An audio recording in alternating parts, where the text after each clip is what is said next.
মন কার লাগিয়া কান্দ দিবারাতি, মন কার লাগিয়া কান্দ দিবারাতি, ভেবে দেখো কেউ হবে না, ভেবে দেখো কেউ হবে না তোমার সঙ্গের সাথী,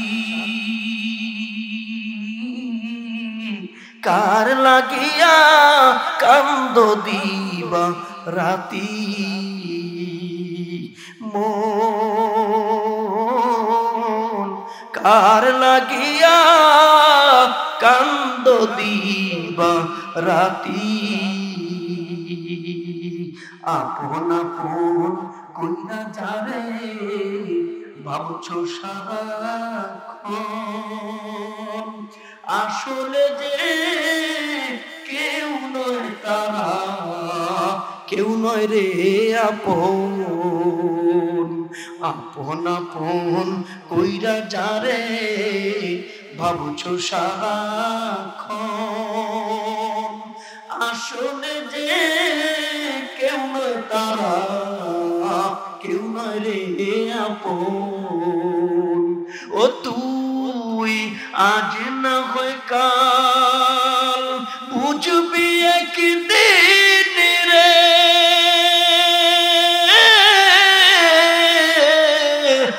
আজ না হয় কাল বুঝবি একদিন, নিভলে জীবন বাতি, কার লাগিয়া কান্দ দিবারাতি, মন কার লাগিয়া কান্দ দিবারাতি, ভেবে দেখো কেউ হবে না, ভেবে দেখো কেউ হবে না তোমার সঙ্গের সাথী, কার লাগিয়া কান্দ দিবারাতি, মন কার লাগিয়া কান্দ দিবারাতি।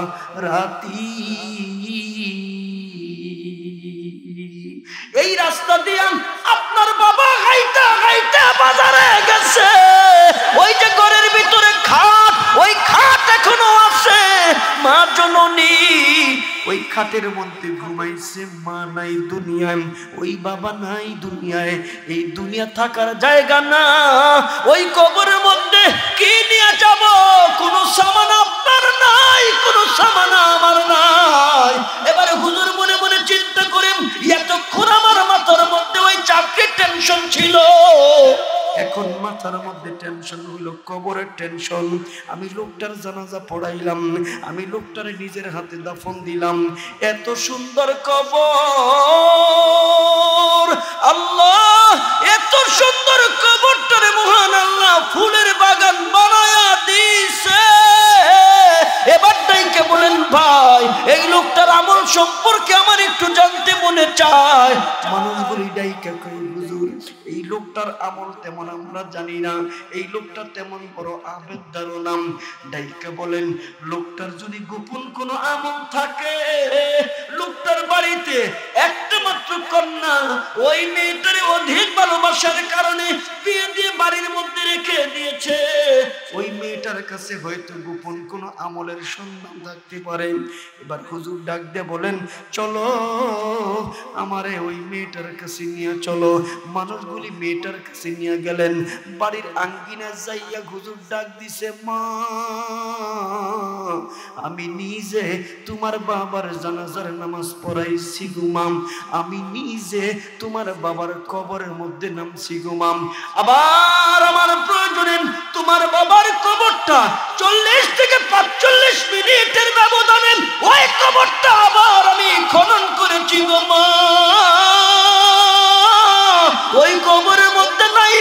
দেখি গো মা আমার আল্লাহ ওই কবরটারে এমন সুন্দর জান্নাতের বাগান বানায় দিছে, এমন সুন্দর গ্রাম গো মা জীবনে নাকে লাগে নাই। বলো না মা তোমার বাবার আমল কেমন ছিল, তোমার বাবার আখলাক কেমন ছিল, তোমার বাবার চরিত্র কেমন ছিল, তোমার বাবা এমন কোন আমল বেশি বেশি করতো গো মা, ওই আমলটা আমার একটু জানায় দাও। মেয়েটা চোখের পানিগুলো ছেড়ে ছেড়ে কান্দে আর ডাক দিয়ে কই হুজুর আমার আব্বা একজন কৃষক মানুষ ছিল, ওই যে ক্ষেতের মধ্যে কাজ করতাম, আমার আব্বা প্রতিদিন বাড়ির মধ্যে আইসা বাড়ির ঘাটলার মধ্যে একটা পুকুর, ওই পুকুরের মধ্যে যাইয়া আমার বাবা দুইটা হাত ভালো করে ধুইতো, আমার বাবা কুলি করতো, আমার বাবা নাকের মধ্যে পানি দিত, আমার বাবা সমস্ত মুখগুলি ভালো করে ধুইতো, আমার বাবা দুইটা হাতের কলি সহ ধুইতো, আমার বাবা মাথাগুলি ধুইতো, আমার বাবা দুই পাগুলি ভালো করে ধুইতো। ধোয়ার পরে আমাদের ঘরের ভিতরে ছোট্ট একটা রুম, ওই রুমের ভিতরে আমার বাবা দরজাটারে লাগাইয়া এমন জোরে কান্নাকাটি করত, মানুষের মা মানুষের বাবা মারা গেলে এমন জোরে কান্নাকাটি করে না, আমার বাবা ওই রুমটার মধ্যে তালা লাগাইয়া জোরে জোরে হাউমাউ করে কান্নাকাটি করত। মাঝে মধ্যে কান্নার আওয়াজ এত জোরে হইতো আমরা ঘরের মধ্যে থাকতে পারতাম না, আমরা রুমের সামনে গিয়ে উকি মাইরা মাঝে মধ্যে দেখতাম আমার বাবা ওই রুমের ভিতরে মোটা একটা বই, ওই বইটা হাতের মধ্যে নিত, ওই বইটা চুমা দিত, ওই বইটা কপালের মধ্যে লাগাইতো, ওই বইটা বুকের মধ্যে জড়ায় ধইরা এমন জোরে জোরে কান্নাকাটি করতো। এরপরে আব্বারে মাঝে মধ্যে দেখতাম ওই বইটা খুইলা শুধু তাকায় তাকায় চোখের পানিগুলো ছিঁড়ে ছিঁড়ে কাঁদতো। এরপরে দেখতাম ওই বইটার মধ্যে শাহাদাত আঙ্গুলি দিয়ে আব্বা জোরে জোরে বলতো ये भी सच है, ये भी सच है, ये भी सच है, ये भी मेरा मौला का फरमान है, ये भी मेरा मौला का फरमान है। এগুলি বলে বলে আমার আব্বা জোরে জোরে কান্নাকাটি করতো। এবার হুজুর ডাক দিয়ে কয় মা ওই রুমটা কোথায় গো আমার একটু দেখায়া দাও। রুমটা দেখায়া দেওয়ার সঙ্গে সঙ্গে হুজুর দৌড়ে রুমের ভিতরে ঢুইকা ওই মোটা বইটা হাতের মধ্যে লইয়া তাকায়া তাকায়া দেখে দুনিয়ার কোনো গল্প গুজবের বই না, দুনিয়ার কোনো কবিতার বই না, দুনিয়ার কোনো উপন্যাসের বই না, ওই বইটা হইল আমার আল্লাহ পাকের কালাম। একজন মানুষ আমার আল্লাহর কালাম তেলাওয়াত করতে জানতো না, কিন্তু আল্লাহর কালামরে মুহাব্বত করত, আল্লাহর কালামরে চুমা দিত, আল্লাহর কালামরে কপালে লাগাইতো, আল্লাহর কালামরে বুকের মধ্যে জড়াইয়া মালিক মালিক কইয়া চিৎকার করত। ও দামরাইর মুসলমান, জীবনের সর্বোচ্চ শক্তি দিয়ে জোরে করে আল্লাহু আকবার। ওই কোরআন আপনার ঘরে টেলিভিশনের লগে, ওই কোরআন আপনার ঘরে ময়লা পইরা আছে, ওই কোরআন আপনার ঘরে তেলাওয়াত কেউ করে না, ওই কোরআন যেমন রহমতুল্লাহ, ওই কোরআন কিন্তু আপনার নামে বদ্ধ আল্লাহর কাছে দেয়। ও মুসলমান, সহজ সহজ কিছু আমল থানবী রহমতুল্লাহ আলাইহি কয় মুসলমানের উচিত প্রতিদিন ওযু কইরা ওই কালামটারে লইয়া একটা চুমা দেওয়া, মুসলমানের উচিত ওই কোরআনটারে ভালো একটা কাপড় দিয়া পুইসা বুকের মধ্যে জড়ায় ধরা, মুসলমানের উচিত ওই কোরআনটারে প্রতিদিন খুইলা খুইলা শুধু তাকায় তাকায় দেখা। তেলাওয়াত করা লাগবো না, যারা তেলাওয়াত পারেন না, তেলাওয়াত পারেন না, একজন তেলাওয়াত পারেন না, একটা ছেলেরে মাদ্রাসায় তেলাওয়াত শিখাইতে দেন। তেলাওয়াত পারেন না, একটা ছেলেরে মাদ্রাসায় দেন। তেলাওয়াত পারেন না, নিজের সন্তানটারে, নিজের সন্তানের সন্তান নাতিটারে মাদ্রাসায় দেন। আজকে গোটা পৃথিবীতে আমার আগে আন্তর্জাতিক কেরাত সম্মেলন অংশগ্রহণ করে বাংলাদেশের সুনাম বয়ে নিয়েছে। বাংলাদেশের ছেলেরা কোরআন দিয়ে গোটা পৃথিবী জয় করছে। ক্রিকেট দিয়ে পারি নাই, ফুটবল দিয়ে পারি নাই, ব্যাডমিন্টন দিয়ে পারি নাই, সরকারি টাকা খরচ করে আমরা কাপ পাই না। আর আমগো মাদ্রাসার ছাত্রগুলি সারা পৃথিবীতে প্রতিযোগিতা দিয়া গোটা বিশ্বরে জানাই দিছে এই বাংলাদেশ কোরআন দিয়া শ্রেষ্ঠ। জোরে কোন ঠিক কি? আমগো বাংলাদেশের জাতীয় খেলার নাম কি বলতে পারবেন? আপনারা বাঙালি না তো, বাংলাদেশের হইলে না বলতে পারতেন। যুবকরা কো বাংলাদেশের জাতীয় খেলার নাম কি? ডুডু, হাডুডু, কাবাডি, হাডুডু।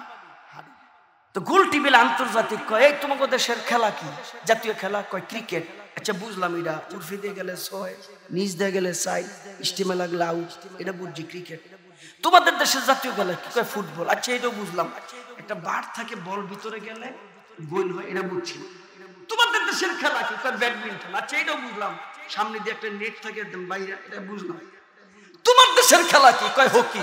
এটাও বুঝলাম, একটা লাঠি দিয়ে বাইরে বেরে গোল দেয়। বাঙালি গো জিগা তোমার দেশের খেলা কি? যে আপনাকে মতন কইছে হাডুডু। জিগায় যে হাডুডু এটা কি? বাংলাদেশের জাতীয় খেলা যে এই হাডুডু, জিজ্ঞেস করতে এটা কি? ক্রিকেট বুঝলাম, ফুটবল বুঝলাম, ব্যাডমিন্টন বুঝলাম, হকি বুঝলাম, এইটা কি? এখন জবাব দেয় বাঙালি, একজন যদি উপরে উঠতে লয় 11 জন ধইরা হেরে যাইতা মাটির তলে হান্দায় দেয়, এটার নাম হলো হাডুডু। এবার বিশ্ববাসী কয় তোমাদের চরিত্রের লগে তোমাকে জাতীয় খেলার একটা মিল আছে। আমাদের দেশের মানুষের চরিত্র, একটা মানুষ উপরে উঠতে নিলে হিংসা বিদ্বেষ অভাব নাই। ও এত বড় হইব কেন? এটা হলো আমাদের নেচার, আমাদের চরিত্র। এই চরিত্র পরিবর্তন করতে হবে। আজকে ক্রিকেট আর ফুটবলের মধ্যে লক্ষ লক্ষ টাকা, কোটি কোটি টাকা খরচ হয়। সামনের বাংলাদেশ কোন দিকে যাইবা আপনাদের তাল নাই, এখনো হুঁশ নাই। পরিষ্কার কথা, রাষ্ট্রের টাকা কোথায় খরচ করবেন সব হিসাব আমাকে দিতে। আপনাদের টাকা মাদ্রাসায় দেন, 500 টাকা দিলে এটা যখন আপনি চাইবেন তখন আপনি মাদ্রাসাতে এসে দেখতে পারবেন আপনার নামে রসিদ আছে। জোরে কোন ঠিক কিনা? এটা খরচ কোথায় হয়েছে তাও আছে আমাদের। আমাদের রেজাল্ট কি? আমাদের রেজাল্ট হচ্ছে আপনাদের সামনে 2টা ছেলের মাথার মধ্যে পাগড়ি বাইন্ধা দিছি, 2টা ছেলে এবার কোরআনের হাফেজ হইছে। এটা নাম করে। আর আপনাদের রেজাল্ট কি? ক্রিকেট খেলার কোন রেজাল্ট নেই, ফুটবল খেলার রেজাল্ট নেই। আগে মনে করছি কিন্তু সরকারের টাকা হইতো যায়, রাষ্ট্রের টাকা হইতো যায়, টাকা করুক, কমতি না। টাকা আমার আর আপনার, সব টাকা আমার আর আপনার। আমার আর আপনার টাকা খরচ কইরা ক্রিকেট খেলবো, বিশ্বকাপ আনতে পারবো না। হয়তো বিশ্বকাপ আনবো, আনলে এই খেলা বন্ধ। এই ঠিক কইলি কার হইব? জোরে কোন ঠিক কিনা? যেটি কাম হইব এখানে আমাদের রাষ্ট্রের বরাদ্দ আমরা চাই। আপনারা রাষ্ট্রীয়ভাবে যদি একটু খালি সাপোর্ট দিতেন, কোথায় যাইতাম? গোটা পৃথিবীর চাইতে আমার বাংলাদেশে কোরআনের হাফেজ বেশি। গোটা পৃথিবীর চাইতে আমার বাংলাদেশের মানুষ ইসলামের জন্য রক্ত জীবন দেয় বেশি। সকলে জোরে কোন মারহাবা। আমরা সেরা ইসলাম দিয়া, আমরা সেরা কোরআন দিয়া, এটা হলো আমাদের রেজাল্ট। ও মুসলমান, আমার ভাইরা, এই কোরআনে কারীমের আজমত, এই কোরআনে কারীমের মুহাব্বত, এই কোরআনে কারীমের সবচেয়ে বড় যে জিনিস কোরআনে কারীমের সম্মান। কোরআনে কারীমের সম্মান। রব্বে কারীম ওই কাবা বানায়া, রব্বে কারীম ওই কাবার একজন শিক্ষক দিয়া রব্বে কারীম জানায় দিলেন কাবার মালিক আমি, ঘরের নাম বাইতুল্লাহ, বানাইছে খলিলুল্লাহ, সাথে আছেন জবেহুল্লাহ, আর আমি আল্লাহ এই ঘরের শিক্ষক বানাইলাম মুহাম্মদুর রাসূলুল্লাহ সাল্লাল্লাহু আলাইহি ওয়াসাল্লাম। একটু জবান খুলে জোরে কোন আপনারা খুশি না বেজান? চেহারা দিদি কয় না খুশি। আয় হায়। আর ওই ঘরের যারা ছাত্র, এরা হইলেন সাহাবায়ে কেরাম। আয় হায়, যদি ছাত্রের দিকে যাই এখন সারা রাত্র তো শেষ করতে পারবো না। যদি ছাত্রের দিকে যাই, সিলেবাস কি? সিলেবাস হলো সর্বপ্রথম কোরআনে কারীমের তেলাওয়াত, আরো 2টা আছে, ওটি আমি এখন আলোচনা করব। শুধুমাত্র সাহাবায়ে কেরামের কথা বুঝার জন্য আমাদের যারা আকাবিরদের একটা কথা কই, তাইলে বুঝবেন যে সাহাবায়ে কেরামের এই ইসলামের জন্য কি ত্যাগ, সাহাবায়ে কেরামের এই কোরআনের জন্য কি ত্যাগ। সমস্ত নবীদের একটাই অপরাধ, নবীরা বলছে আমার রব আল্লাহ। সমস্ত সাহাবায়ে কেরামের একটা অপরাধ, সাহাবায়ে কেরাম বলছেন আমার রব আল্লাহ। সমস্ত তাবিন, তাবে তাবিন, খুলাফায়ে রাশিদিন, আইম্মায়ে মুজতাহিদিন, সালফে সালেহিন, গাউস কুতুব, পীর মাশায়েখ অদ্য পর্যন্ত আপনার ইমানদার সকলের অপরাধ একটা, এরা বলছে আমার রব আল্লাহ। জীবনের সর্বোচ্চ শক্তি দিয়ে জোরে বলেন আমাদের রব কে? হুসাইন আহমদ মাদানী রহমতুল্লাহি আলাইহি, আমার ওয়াজ শেষ। হুসাইন আহমদ মাদানী রহমতুল্লাহি আলাইহি আওলাদে রাসূল, আমাদের আকাবির। উস্তাদের পিছনে পিছনে যান, সামনে উস্তাদ, উস্তাদকে শাইখুল হিন্দ মাহমুদুল হাসান দেওবন্দি, কোমরের মধ্যে রশি, টাইনা টাইনা মালটার জেলখানায় নিয়ে যাইতেছে।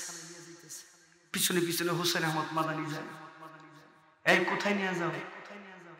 ওনার নামে হুলিয়া আছে, ওনার নামে মামলা আছে, ওনার নামে ওয়ারেন্ট আছে, নিয়ে যায় জেলখানায়। অপরাধ অপরাধ হলো তিনি বলেছেন আমার রব আল্লাহ। হুসাইন আহমদ মাদানী কয় আমারও তো একই অপরাধ, আমিও তো বলি আমার রব আল্লাহ। এই আবার একটু জবান খুলে জোরে কর না আমাদের রব কে? অপরাধ তো এক। অপরাধী শুনেন ভালো করে, শুধু মুখের কথা কথা না। ইন্নাল্লাযীনা ক্বালু রাব্বুনাল্লাহ, যারা বলবে আমার রব আল্লাহ, সুম্মা ইসতাকামু, এগুলির ব্যাখ্যা গভীর।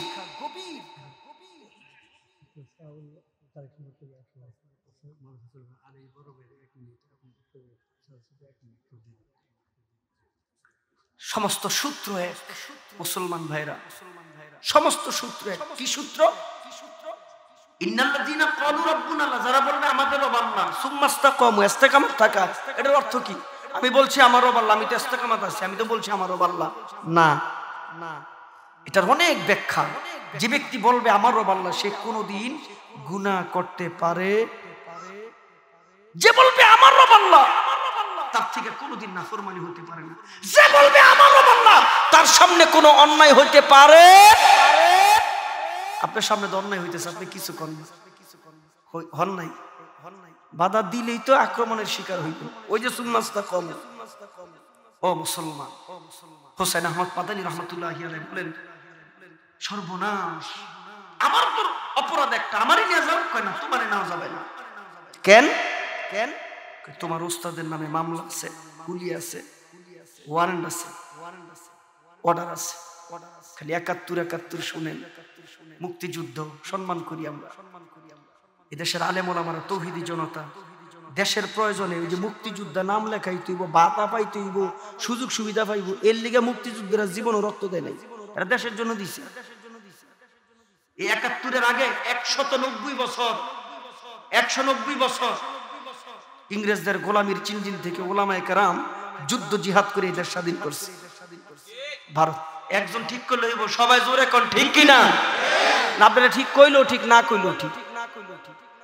ও মুসলমান, হুসাইন আহমদ মাদানী রহমতুল্লাহি আলাইহি বলেন আমার উস্তাদের কবরের মধ্যে রশি, উস্তাদরে নিয়ে যাও, আমারও নিয়ে যাও। কয় না, তোমারই নিয়ে যাবে না। যেতে যেতে সাগরের কিনারায় স্টিমারে উঠে গেলাইছে শাইখুল হিন্দ। চিন্তা করলে পাগলামি না করলে কাজ হবে না, লাভ দিছে, স্টিমারে উঠতে পারেনি, সাগরে পুড়ে গেছে। রক্ষী বাহিনীরা মনে মনে কয় পাগল দেখছি, এমন পাগল দেখি নাই। উঠাইছে স্টিমারে। উস্তাদ সাগরীদের চেহারার দিকে তাকায়, সাগরীদ উস্তাদের চেহারার দিকে তাকায়। কেউ কারোর সঙ্গে কথা বলে না, শুধু চোখে চোখে কথা হয়, দিলের কথা হয়। কেউ জানে না দিলের আর চোখের কথা ভাষা একজন বুঝে, নীরবে বললেও একজন বুঝে, একা একই বললেও একজন বুঝে। তিনি হইলেন আপনার আমার মালিক আল্লাহ। লম্বা পথ পাড়ি দিয়া ইংরেজের জেলখানা, মাল্টার জেলখানা বড় ভয়ঙ্কর। জেলখানায় যাওয়ার সঙ্গে সঙ্গে তাকায় তাকায় দেখে শাইখুল হিন্দ মাহমুদুল হাসান দেওবন্দির চেহারা বড় মলিন। শাইখুল হিন্দ মাহমুদুল হাসান দেওবন্দির চেহারায় বড় পেরেশানির ছাপ। জিজ্ঞেস করেন হুজুর পেরেশান কেন? বাড়ির কথা মনে হইছে কয় না, বিবি বাল বাচ্চা কয় না, চাকরি বাকরি কয় না, কেন পেরেশান? এবার শাইখুল হিন্দ মাহমুদুল হাসান দেওবন্দি কয়, ও হুসাইন, আমি বালেগ হওয়ার পর থেকে জিন্দেগিতে কোনদিন আমি সূরা দিয়া তারাবির নামাজ পড়ি নাই। আজকে যদি একটা চাঁদ উঠে, এটা উঠার সম্ভাবনা বড় বেশি, এই চাঁদটা হবে মাহে রমজানের চাঁদ। যদি চাঁদ উঠে, তুমি কোরআনের হাফেজ না, আমিও কোরআনের হাফেজ না, এই জেলখানায় কোরআনের হাফেজ থাকার কথা না। যদি চাঁদ উঠে, জীবনের সর্বপ্রথম বালেগ হওয়ার পর এই জেলখানার ভিতরে আমার সূরা দিয়া তারাবির নামাজ পড়া লাগবে। এই কারণে পেরেশানির ছাপ। জবান কেউ বন্ধ রাখবেন না, জবান কইলা মুহাব্বতে জোরে কোন সুবহানাল্লাহ। হায় হায়, এই নামাজের জন্য, তারাবির নামাজের জন্য উস্তাদের চেহারা বড় পেরেশান। চাঁদ উইঠা গেছে, এশার নামাজ আদায় করছে, 2 রাকাত সুন্নত নামাজ আদায় করছে। নামাজের পরে হুসাইন আহমদ মাদানী কয় হুজুর পিছনে আসেন। কয় কেন? আমি নামাজ পড়াবো। কয় কেমনে? হুসাইন আহমদ মাদানী রহমতুল্লাহি আলাইহি কয়, আপনার চেহারার পেরেশানি দেখা আমি সারাটা দিন কুরআন লইয়া একটা পারা মুখস্থ করছি, ওই পারা দিয়া 20 রাকাত তারাবি আমি পড়াবো। আরেকটু জোরে কর সুবহানাল্লাহ। 30 দিনে 30 পারা কোরআনের হাফেজ। আমার বাংলাদেশে 8 বছরের বাচ্চা 22 দিন আগে, আমার বাংলাদেশ 8 বছরের বাচ্চা 22 দিন আগে 49 দিনে কোরআন শরীফ মুখস্থ করছে। আচ্ছা, যে দেশে এগুলি হয়, যে দেশে পাগড়ি দেশ, যে দেশে মহল্লায় মহল্লায় হাফেজ আছে, এই দেশ থেকে ইসলাম বিতাড়িত করা জোরে শুনতে চাই সম্ভব? বোকার স্বর্গে বাস করে এরা আসলে আমাকে সম্পর্কে আইডিয়াই নেই। আমরা যে দেশ আর ইসলামের জন্য কি করতে পারি এরা জানেই না। কাফেররা তো জীবনের ডরায়, জীবনের ভয় পায়, আর মুসলমান ইসলামের জন্য জীবন দিতে 1 ইঞ্চিও ভয় পায় না। জোরে শুনতে চাই ঠিক কিনা? বোকা এরা বুঝে নেই, খালি পরীক্ষা করে, আমার বুঝে না।